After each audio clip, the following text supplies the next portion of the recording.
Yeah, the history of U.S. in kind of international relations with Latin America has periods, and the Cold War is kind of its own period, and it's kind of not. So the good neighbor policy of FDR in the 1930s, this idea that the U.S. was kind of going to be a friend in bilateral ways, right? Like a kind of supports system to Latin American countries, uh, gets kind of radically changed in some ways during the Cold War with the threat of leftist and Soviet-influenced politics, that the U.S. starts to be really concerned about the rise of leftist guerrillas, right? Of any kind of beachhead for Soviet influence in the region, right, in their backyard, as some leaders have said. So there's a bunch of interventionism that happens where the U.S. is manipulating directly or through economics or through gunboat diplomacy in the late 19th, early 20th centuries, the development of these nations, right? But once the Cold War happens, things really start to kind of ramp up. And so Guatemala in the 1950s elects a left-leaning president, and the United States, because of the good neighbor policy, is not going to go in and invade, right, directly, but they fund the opposition, right, and they train them across the border in Nicaragua, where there's a favorable right-wing government, and you find the U.S. saying, you know what, democracy, we're going to always talk about democracy, right? The US government's always going to say we support democracy abroad, we promote democracy abroad. But in Latin America, especially during the Cold War, a dictator was just fine as long as they were anti-communist. And so there's examples of this throughout the region. But the longest running of these is the dictator in the Dominican Republic, Rafael Trujillo, who's in charge for 30 years, supported by the United States government, because he was, as I believe Nixon called him, our bastard. Right? He's a bastard, but he's our bastard. And so there's this kind of sense that as long as the Soviets don't have any allies in our region, which Cuba dangerously flirts with and becomes in some ways in the 1960s, that the US is totally willing to say, yeah, democracy is great, but we're in crisis. It's Cold War. We need to make sure that there's no Soviet allies in our hemisphere, that they were willing to support or even put in place authoritarian leaders who were on the right, politically on the right.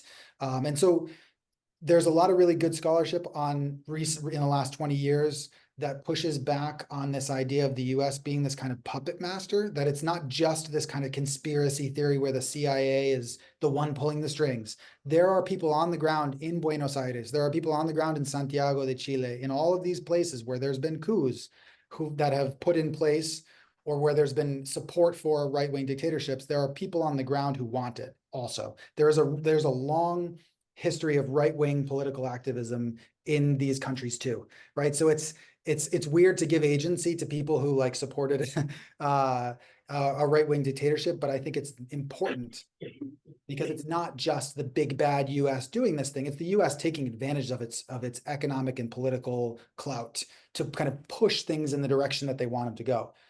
So the kind of maybe the most stark example, Cuba's its own unique case that we can talk about, but is the situation what happened in Chile in 1971 with Salvador Allende, who was elected. He was a socialist, and he had an alliance of progressives and liberals and socialists, and he won the election.